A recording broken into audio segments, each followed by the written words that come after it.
Hello, जय हिंद, नमस्कार।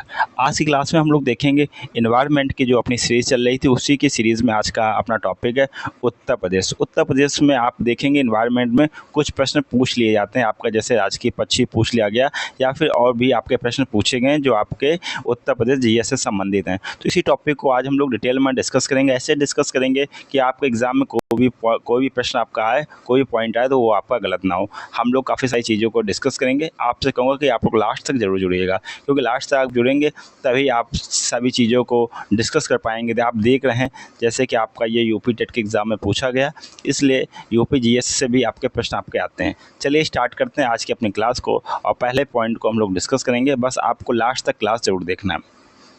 सबसे पहले हम लोग देखेंगे कि आपका जो उत्तर प्रदेश है इसका क्या चीज़ है। उत्तर प्रदेश में सबसे पहले बात करेंगे कि उत्तर प्रदेश को मंडलों में बांटा गया है। तो मंडलों की संख्या कितनी है, आप बताएंगे कि मंडलों की संख्या आप पे कितनी है, 18 है। जिलों की संख्या कितनी है, आप 75 जिले हैं। उत्तर प्रदेश दिवस आपका कब मनाया जाता है, आप बताएंगे 24 जनवरी को। सर्वाधिक प्रदेशों को स्पर्श करने वाला जिला कौन सा, आप बताएंगे सोनभद्र। सोनभद्र आपका उत्तर प्रदेश का एक ऐसा जिला है जिसकी सीमा 4 राज्यों से लगती है, और ये राज्य आपके कौन कौन से, मध्य प्रदेश, छत्तीसगढ़, झारखंड और बिहार। आप पूछ लिया गया कि उत्तर प्रदेश का सबसे बड़ा जिला किस क्षेत्र में, क्षेत्रफल के मामले में, तो आपका कौन सा, लखीमपुर खीरी है। प्रदेश की राजधानी क्या, आप बताएंगे लखनऊ है। फिर पूछेगा प्रदेश की राजकीय भाषा कौन सी है, आप बताएंगे फर्स्ट राजकीय भाषा आपकी हिंदी कब घोषित हुई, 1947 में, और उर्दू आपकी 1989 में आपको द्वितीय राजकीय भाषा घोषित की गई। फिर हम लोग देखेंगे कि उत्तर प्रदेश के कुछ आपके राजकीय प्रतीक हैं जिनसे प्रश्न आपका पूछा जाता है, इनको हम लोग देखते हैं। सबसे पहले देखेंगे राजकीय पशु कौन सा, आप बताएंगे बारहसिंगा। राजकीय पक्षी क्या, आप बताएंगे सारस। राजकीय वृक्ष क्या है, आपका अशोक। राजकीय पुष्प क्या है, आपका पलाश। राजकीय खेल क्या है, आपका हॉकी। राजकीय नृत्य क्या है, आपका कथक। और राजकीय चिन्ह क्या है, एक व्रत, व्रत में मछली, एक तीर और धनुष, ये आपके राजकीय चिन्ह है। काफ़ी इंपॉर्टेंट, आप देख लेना। आपका जो राजकीय चिन्ह हो गए, राजकीय प्रतीक हो गए, एग्जाम में पूछा गया प्रश्न है तो आपको बिल्कुल भी स्किप नहीं करना। और भाषा से संबंधित भी प्रश्न और मंडल से भी प्रश्न, और सबसे इंपॉर्टेंट हो जाएगा आपका उत्तर प्रदेश दिवस। सभी जितने भी ये फैक्ट हैं काफ़ी ज़्यादा इंपॉर्टेंट है, और ये प्रश्न में आप देखेंगे कि एग्ज़ाम में पूछे जाते प्रश्न हैं, तो आपको इसके बिल्कुल भी नहीं करना है। फिर हम लोग देखेंगे कि सबसे पहले देखेंगे उत्तर प्रदेश की जो राजनीतिक और प्रशासनिक ढांचा है इसको देखेंगे। इसमें हम लोग विधायिका देखेंगे। तो उत्तर प्रदेश की जो विधायिका है, 2 सदन है इसमें। कौन कौन से, एक सदन को क्या बोलते हैं, विधानसभा, दूसरे क्या बोलते हैं, विधान परिषद। तो उत्तर प्रदेश की आपकी जो विधानमंडल है, द्विसदनात्मक आपका जो विधानमंडल है, एक आपका विधानसभा, दूसरी आपकी विधान परिषद। अब हम लोग बात करेंगे कि विधानसभा में सदस्यों की संख्या कितनी है। तो आप बताएंगे कि विधानसभा में आपके जो सदस्यों की संख्या है वो कितनी है, 403। पहले क्या होता था, 2020 के पहले क्या होता था, 403 सदस्य आपके होते थे जिनको लोगों के द्वारा, जनता के द्वारा चुना जाता था, और जो आपका एक सदस्य होता था उसको राज्यपाल मनोनीत करता था। राज्यपाल मनोनीत करता था। ये सदस्य कौन सा होता था, आपका एंग्लो इंडियन होता था। लेकिन 2020 में आपका अमेंडमेंट हुआ था। आपका अमेंडमेंट हुआ था 104 में संविधान संशोधन के द्वारा जो एंग्लो इंडियन का जो सदस्य था इसको कैंसिल कर दिया गया। तो आप वर्तमान में पूछेगा कि विधानसभा सदस्यों की संख्या आपकी कितनी है, तो आप बताएंगे कि विधानसभा सदस्यों की संख्या आपकी है 403। क्या बताएंगे, 403 आपकी विधानसभा सदस्यों की आपकी संख्या है। पहले 2020 से पहले एक सदस्य को निर्वाचित किया जाता जिसको एंग्लो इंडियन कहते थे। लोकसभा सीटों की संख्या की बात करेंगे तो लोकसभा सीटों की संख्या आपकी 80 है। विधान परिषद जो दूसरा सदन है इसमें सदस्यों की संख्या आपकी 100 है। राज्यसभा में सीटों की संख्या कितनी है, 31 है। काफ़ी इंपॉर्टेंट राज्यसभा की सीटों की संख्या, अधिकतर लोग इसको इग्नोर करते हैं, एग्जाम में पूछा जा सकता है। 31 है आपके राज्यसभा की सीटों की संख्या।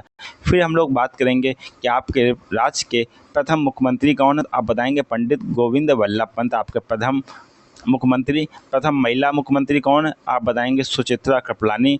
वर्तमान मुख्यमंत्री कौन है, आप बताएंगे योगी आदित्यनाथ। प्रथम राज्यपाल कौन है, तो प्रथम राज्यपाल महिला श्रीमती सरोजिनी नायडू। वर्तमान राज्यपाल आपके कौन है, आप बताएंगे श्रीमती आनंदीबेन पटेल। वर्तमान विधानसभा अध्यक्ष पूछ लिया गया है, इसमें यहाँ करेक्शन करना है। वर्तमान विधानसभा अध्यक्ष आपके कौन है, तो आप बताएंगे वर्तमान विधानसभा अध्यक्ष आपके हैं सतीश महाना। कौन है, सतीश महाना, और ये कानपुर के आपके विधायक हैं। दूसरे वर्तमान में मुख्य न्यायाधीश है, तो वर्तमान में आपके मुख्य न्यायाधीश हैं आपके अरुण बंसाली। कौन है, अरुण बंसाली। करेक्शन करना, आप लोग देख लीजिए इनको। अरुण भंसाली, ये आपके चीफ जस्टिस हैं। और उत्तर प्रदेश महिला आयोग की आपकी अध्यक्षता कौन है? आप बताएंगे बबीता चौहान। कौन? बबीता चौहान। ये उत्तर प्रदेश महिला आयोग की आपकी अध्यक्षता है। तीनों चीज़ आपके क्लियर हो गए होंगे। फर्स्ट, आपके वर्तमान विधानसभा अध्यक्ष आपके सतीश महाना, वर्तमान में मुख्य न्यायाधीश आपके अरुण भंसाली, और उत्तर प्रदेश महिला आयोग की अध्यक्षता कौन है? आपकी बबीता चौहान है। ये आपका बिल्कुल लेटेस्ट है और करंट है।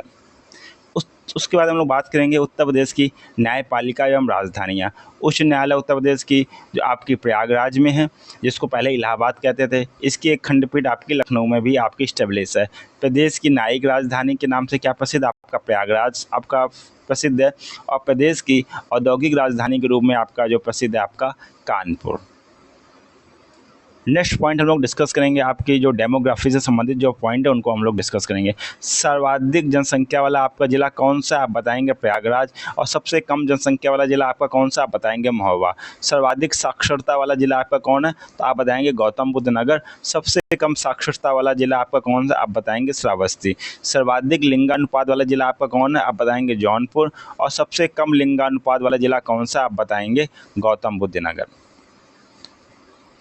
उसके बाद में हम लोग देखेंगे जो आपके प्रशासनिक जो फैक्टर है उनको देखेंगे। प्रदेश में नगर निगमों की संख्या कितनी? आप बताएंगे प्रदेश में नगर निगमों की संख्या आपकी 17 है। फिर उसके बाद में एक प्रश्न आ गया, राज्य बाल अधिकार संरक्षण आयोग का गठन कब किया गया उत्तर प्रदेश में? आप बताएंगे 2013 में। और संविधान में त्रिस्तरीय पंचायती प्रणाली की सिफारिश की गई किसके द्वारा? आप बताएंगे बलवंत राय मेहता समिति के द्वारा। नेक्स्ट पॉइंट को हम लोग डिस्कस करेंगे प्रमुख नगरों के जो कुछ उपनाम हैं उनको हम लोग डिस्कस करेंगे। जैसे संगम नगरी, कुंभ नगरी, तीर्थराज, अमरूद नगरी, ईश्वर के निवास स्थान के नाम से आपका प्रसिद्ध है आपका प्रयागराज। आंवला नगरी के नाम से प्रसिद्ध आपका प्रतापगढ़। आमों का नगर से नाम से प्रसिद्ध आपका मलियाबाद लखनऊ। चर्म नगर, उद्योग नगर, पूर्वोत्तर भारत का मानचेस्टर के नाम से प्रसिद्ध आपका कानपुर। रामनगर, राम जन्मभूमि, रामचरितमानस जन्मभूमि से प्रसिद्ध आपका अयोध्या। 88,000 ऋषियों की तपोभूमि, 30,000 तीर्थों का स्थान आपका नैमिषारण्य सीतापुर। काशी की बहन किसको कहते हैं? गाजीपुर को कहते हैं। धान का कटोरा आपका चंदौली। इत्र नगरी, खुशबुओं का शहर आपका कन्नौज। ताज नगरी, पेठा नगरी के नाम से प्रसिद्ध आपका आगरा। सिराज हिंद, पूर्व का सिराज, भारत का सिराज आपका जौनपुर। विश्वनाथ नगरी, शिव नगरी, पंडों का नगर, घाटों का नगर आपका वाराणसी। उसके बाद लड्डू नगरी से आपका प्रसिद्ध है संडीला, जो कि आपका हरदोई में। ये उपनाम है, एग्जाम में पूछ सकता है, इसलिए आपको स्किप नहीं करना है। नेक्स्ट हम लोग देखेंगे प्रमुख शैक्षणिक एवं सांस्कृतिक संस्थान। लखनऊ में कौन कौन से आपके जो प्रमुख संस्थान हैं उनको हम लोग देखेंगे।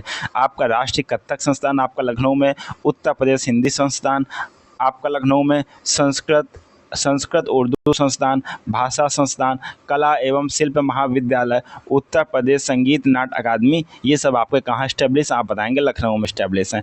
प्रयागराज में क्या क्या स्टैब्लिश? आप बताएंगे राज्य कला संगीत संस्था, प्रयाग संगीत सम्मेलन और हिंदी साहित्य सम्मेलन, ये आपके प्रयागराज में आपके स्थित हैं। वाराणसी की हम लोग बात करेंगे तो वाराणसी में आपका है राज्य हिंदी संस्थान, भोजपुरी भवन, BHU के संस्थापक आपका भोजपुरी भवन। और आप बताएंगे कि वाराणसी में आपके BHU के संस्थापक हैं वो संबंधित कौन है? आप बताएंगे पंडित मदन मोहन मालवीय, जो आपके BHU के आपके संस्थापक थे। आगरा में आपका क्या है? आगरा में आपका राष्ट्रीय हिंदी संग्रहालय केंद्र आपका कहाँ पे? आपका आगरा में है। नेक्स्ट पॉइंट है सांस्कृतिक धरोहर की हम लोग बात करेंगे। और सांस्कृतिक धरोहर के आपके संगीत और लोक कला के हिसाब से, तो संगीत के प्रणेता के रूप में हम लोग देखते हैं आपका तबला सितार का आविष्कार किया किसने किया? आप बताएंगे अमीर खुसरो ने। आपके तबला और सितार का आविष्कार किया अमीर खुसरो ने। नेक्स्ट पॉइंट आपका हम बात करेंगे ध्रुपद दमार राग का प्रवर्तन किसने किया? आप बताएंगे स्वामी हरिदास ने। तीसरा आपका है आधुनिक शास्त्रीय गायक का पिता किसे माना जाता है? आप बताएंगे उस्ताद फयाज खां को आधुनिक शास्त्रीय गायक का पिता माना जाता है। लोकगीत एवं क्षेत्र की हम लोग बात करेंगे तो कजरी कौन से क्षेत्र में, विशेष क्षेत्र में आपका जो लोकगीत है? आप बताएंगे मिर्ज़ापुर में, वाराणसी में काफ़ी ज़्यादा आपका कजरी आपका प्रचलित है, प्रसिद्ध है। सोहर, संस्कार गीत, नटका व कव्वाली आप में कहाँ प्रसिद्ध? आप बताएंगे अवध के क्षेत्र में। झूला, होरी, फाग, लांगुड़िया और रसिया ये प्रसिद्ध आपके ब्रज क्षेत्र में। फिर आपका हरदौल, आपका पवारा, इस्रूफा का प्रचलन क्षेत्र आपका बुंदेलखंड में एग्ज़ाम में पूछा जाता है और पूछा जा सकता है। सांस्कृतिक धरोहर की बात करते हैं हम लोग। प्रदेश का वर्तमान में लोक नाट्य क्या है? आप बताएंगे रामलीला, रासलीला, नौटंकी। प्रदेश का शास्त्रीय नृत्य कौन सा है? आप बताएंगे कथक। आपके एग्जाम में पूछा गया है। यूनेस्को में विश्व धरोहर सूची में शामिल राज्य के अमूर्त धरोहर कौन कौन सा? आप बताएंगे काशी को, जिसको सिटी ऑफ म्यूजिक के नाम से। दूसरा आपका कुंभ मेला। तीसरी आपकी रामलीला। नेक्स्ट पॉइंट को डिस्कस करेंगे। उससे पहले कहूँगा जो भाई बहन फर्स्ट टाइम क्लास से जुड़े, अपने परिवार से जुड़े हैं, अगर अभी तक चैनल को सब्सक्राइब नहीं किया, चैनल को सब्सक्राइब कर लें, जिससे क्लास का नोटिफिकेशन आपको काफ़ी समय से मिल जाए और आप लोग क्लास ज्वाइन कर सकें। कैसी जनजातियां एवं प्रमुख सरकारी योजनाएं हैं, उनके विषय हम लोग देखेंगे। सबसे पहले हम लोग कैसी जलवायु को देखेंगे। तो जलवायु के दृष्टिकोण से उत्तर प्रदेश विभाजित किया गया है कितने भागों में? 9 शस्त्र जलवायु क्षेत्रों में विभाजित किया गया है। और दूसरा हम लोग देखेंगे कि काफ़ी ज़्यादा पुरस्कार ये फेमस रहता है आपका गोकुल पुरस्कार। ये किस फील्ड में दिया जाता है? दुग्ध उत्पादन के क्षेत्र में आपका गोकुल पुरस्कार दिया जाता है। जनजातियों की हम लोग बात करेंगे। दीपावली को शोक के रूप में कौन सी जनजाति मनाती है? तो आप बताएंगे थारू जनजाति दीपावली को शोक के रूप में मनाती है। थारू जनजाति का त्यौहार कौन सा? आप बताएंगे बजहर थारू जनजाति का आपका त्यौहार है। उत्तर प्रदेश में पाई जाने वाली सबसे बड़ी जनजाति कौन सी? आप बताएंगे थारू जनजाति उत्तर प्रदेश में सबसे बड़ी जनजाति के रूप में पाई जाती है। उत्तर प्रदेश में आपकी सर्वाधिक जनजातियों की संख्या आपकी किसकी है? आप बताएंगे गोंड समूह की सर्वाधिक जनजातियों की आपकी संख्या है। कुछ योजनाएं उनको देख लेते हैं। जैसे 16 जून 2017 को आपकी योजना चली थी नया सवेरा शुरुआत, और ये श्रम विभाग के द्वारा आपकी स्टार्ट की गई थी। फिर आपका 23 अक्टूबर 2017 को उत्तर प्रदेश में महिलाओं व बच्चों को कुपोषण से मुक्त दिलाने के हेतु आपकी ये योजना शुरू की गई थी, सबरी संकल्प पोषण योजना। फिर आपका 24 फरवरी 2019 को आपको किसान सम्मान निधि आपका योजना का आपका शुभारंभ किया गया था, और कहाँ से? आपका गोरखपुर से आपका किया गया था। नेक्स्ट पॉइंट को देखते हैं। उत्तर प्रदेश की जो वन रिपोर्ट, इसको देखते हैं, जो 2017 की आपकी वन रिपोर्ट थी। इसमें हम लोग देखेंगे वनावरण क्षेत्र कौन सा है क्षेत्रफल के हिसाब से। तो सर्वाधिक आपका वरण क्षेत्र आपका सोनभद्र, लखीमपुर और मिर्ज़ापुर। न्यूनतम में कौन? आपका संत रविदास नगर, मऊ और संत कबीर नगर, मैनपुरी। वन आवरण को हम देखते हैं जिले के हिसाब से। तो सर्वाधिक ये आपका क्षेत्रफल के हिसाब से, जिले के हिसाब से, जिसमें हम लोग क्या प्रतिशत के हिसाब से देख रहे हैं। प्रतिशत के हिसाब से सबसे ज़्यादा वनवरण कहाँ पे? आप बताएंगे सोनभद्र में, चंदौली में और पीलीभीत में। न्यूनतम आपका संत रविदास नगर में, मैनपुरी में और आपका देवरिया में। नेक्स्ट पॉइंट आपके सामने बात की गई है। आपके प्रमुख प्रदेशी जो वन्य विहार हैं और राष्ट्रीय उद्यान हैं, उनको हम लोग देखेंगे। उत्तर प्रदेश में एकमात्र राष्ट्रीय उद्यान है कौन सा?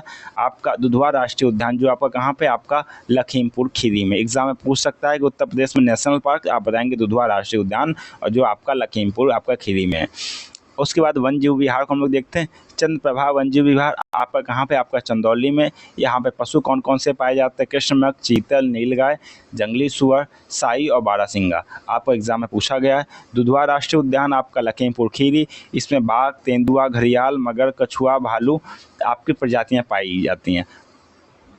महावीर स्वामी वन्य विहार आपका ललितपुर। राष्ट्रीय चंबल वन्य विहार आगरा व इटावा।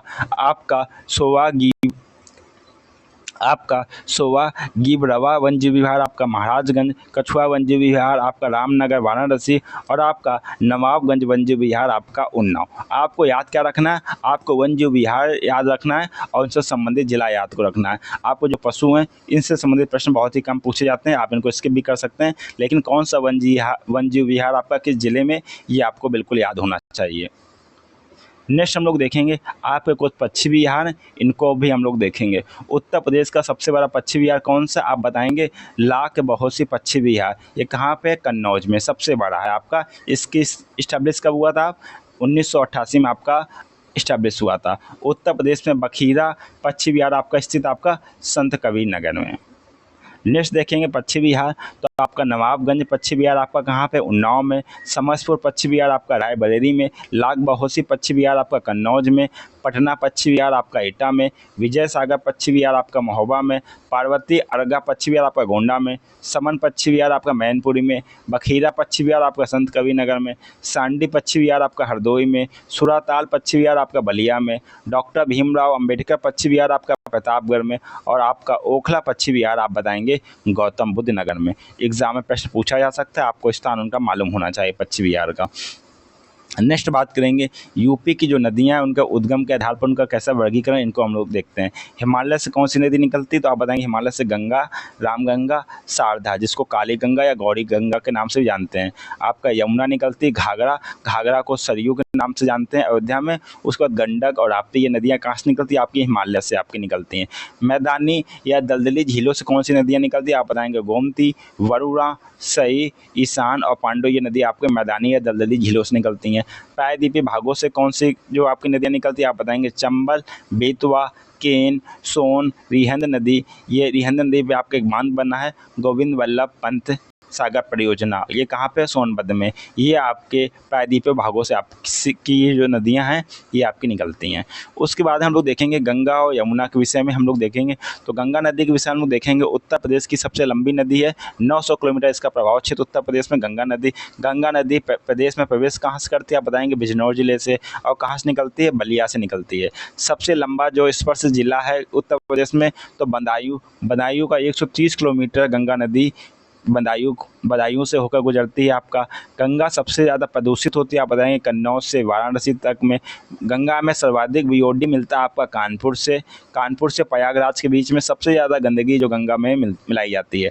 गंगा और ब्रह्मपुत्र का डेल्टा सबसे बड़ा डेल्टा, जिसको सुंदरवन डेल्टा के नाम से जाना जाता है। गंगा की सबसे बड़ी सहायक नदी आपकी कौन सी, आप बताएंगे यमुना नदी गंगा की सबसे बड़ी सहायक नदी है। यमुना नदी की हम लोग बात करते हैं। यमुना नदी उत्तर प्रदेश के किस जिले से प्रवेश करती है, आप बताएंगे सहारनपुर जिले से प्रवेश करती है और प्रयागराज में गंगा नदी में मिल जाती है। यमुना की कुछ सहायक नदियाँ हैं, कौन कौन सी है, एक की चंबल जो मिलती है आपकी इटावा में, दूसरी बेतवा जो मिलती है आपकी हमीरपुर में, तीसरी आपकी केन जो मिलती है आपकी बांदा में। उत्तर प्रदेश में बीहर बनाने वाली नदी को किस नाम से जानते हैं, उसको चंबल नदी के नाम से जानते हैं जो बीहर बनाती है। नेक्स्ट पॉइंट है गंगा की जो प्रमुख सहायक नदियाँ हैं, पंचप्रयाग एग्जाम में पूछा जा सकता है, इनको हम लोग देखते हैं। पंचप्रयाग, तो गंगा की जो सबसे बड़ी सहायक नदी वो मालूम है आपकी यमुना नदी। अब पंचप्रयाग में सबसे पहले हम लोग देखेंगे जो गंगा नदी है उसका नाम कहाँ पे गंगा नदी पड़ा। सबसे पहले गंगा नदी का जो नाम आपका पड़ा आपका देवप्रयाग में आपका गंगा नाम पड़ा। उसके पहले देखें जैसे गंगा नदी आपकी निकलती है तो उसमें सबसे पहले दो नदियाँ निकलती हैं। एक नदी निकलती है आपकी अलकनंदा, दूसरी नंदाकिनी। अलकनंदा का प्रभाव क्षेत्र काफ़ी ज़्यादा रहता है, तो बाद में आप देखेंगे अलकनंदा जा रही है, और जिस नदियों का प्रभाव क्षेत्र छोटा होता है वो उस पर मिल जाती है। तो जैसे ही दो नदियाँ निकलती हैं आपकी अलकनंदा और नंदाकिनी, ये नंद प्रयाग में आपकी मिल जाती हैं। फिर ये अलकनंदा और नंदाकिनी आगे बढ़ती है, क्योंकि अलकनंदा का प्रभाव क्षेत्र काफ़ी ज़्यादा होता है, तो अलकनंदा फिर आगे बढ़ती है और विष्णु प्रयाग नामक स्थान में इसमें धौली गंगा मिल जाती है। फिर अलकनंदा फिर आगे बढ़ती है, रुद्रप्रयाग में आपकी मंदाकिनी बढ़ जाती है। फिर नदी का नाम क्या है, अलकनंदा। फिर अलकनंदा में आपकी पिंडार नदी मिल जाती है, कहाँ पर, कर्णप्रयाग में। फिर जब अलकनंदा फिर आगे बढ़ती है, प्रभाव क्षेत्र काफ़ी ज़्यादा हो जाता है। फिर अलकनंदा में जब आपकी भागीरथी मिलती है, तब अलकनंदा और भागीरथी आपका देवप्रयाग मिलती है, तब इसका नाम क्या हो जाता है, गंगा नाम हो जाता है। आपको मालूम होगा गंगा कहाँ पे होता है संगम, गंगा नाम किस जगह पे आपको दिया जाता है, देवप्रयाग में गंगा को गंगा नाम मिलता है। देवप्रयाग में दो नदियाँ कौन सी मिलती हैं, आप बताएंगे अलकनंदा प्लस भागीरथी। कर्णप्रयाग में दो नदियाँ कौन सी मिलती हैं, आप बताएंगे अलकनंदा प्लस पिंडार नदी। रुद्रप्रयाग में कौन सी दो नदियाँ मिलती हैं, आप अलकनंदा प्लस मंदाकिनी। विष्णुप्रयाग में अलकनंदा धौली गंगा, और नंदप्रयाग में आपका अलकनंदा और नंदाकिनी। इस तरह से ये 5 प्रयाग हैं, काफ़ी ज़्यादा इंपॉर्टेंट एग्जाम में पूछे जाते हैं। आपको सबसे ज़्यादा याद रखना है क्या, कि आपका जो सबसे पहले गंगा नाम किस जगह मिलता है, आप बताएंगे देवप्रयाग में, और कौन सी, भागीरथी। बाद बाकी आपका पांचों प्रयाग आपको याद होने चाहिए। डियर स्टूडेंट, आज की क्लास में हम लोगों ने डिस्कस किए उत्तर प्रदेश के जो महत्वपूर्ण जो फैक्ट थे जो डायरेक्ट आपके एग्जाम में पूछे जाते हैं, उनको हम लोगों ने डिस्कस किया, जिससे आपका एग्जाम में कोई प्रश्न आए आपका उत्तर प्रदेश संबंधित तो आपका गलत ना हो। क्योंकि उत्तर प्रदेश में जो इन्वायरमेंट में काफ़ी बेसिक क्वेश्चन पूछे जाते हैं, इसलिए हम लोगों ने डायरेक्ट डिटेल में बात ना करते सीधे फैक्ट पर बात की और अच्छे से तैयार किया कि हाँ कि कम समय में आपका अच्छी चीज़ें तैयार हो जाएँ और आप लोग ये अच्छे मार्क्स आप ला सकें। और आपसे कहूँगा जो भाई बहन फर्स्ट टाइम क्लास से जुड़े हैं, अगर अभी तक अपने परिवार के चैनल को सब्सक्राइब ना किया, चैनल को सब्सक्राइब कर दें, जिससे क्लास का नोटिफिकेशन आपको मिलता रहे। और आप लोग प्ले लिस्ट में जाना, वहाँ एनवायरनमेंट की सीरीज़ के नाम से आपकी प्ले लिस्ट है, वहाँ पे एनवायरनमेंट के विभिन्न टॉपिक से संबंधित आपके जो चैप्टर हैं उनको कवर किया गया, आप लोग वहाँ से देख सकते हैं और अपना जो सिलेबस है उसको कंप्लीट कर सकते हैं। इसी के साथ में आप लोग खुश रहिए, मस्त रहिए। आपसे मुलाकात होगी नेक्स्ट क्लास में। तब तक के लिए जय हिंद, वंदे मातरम।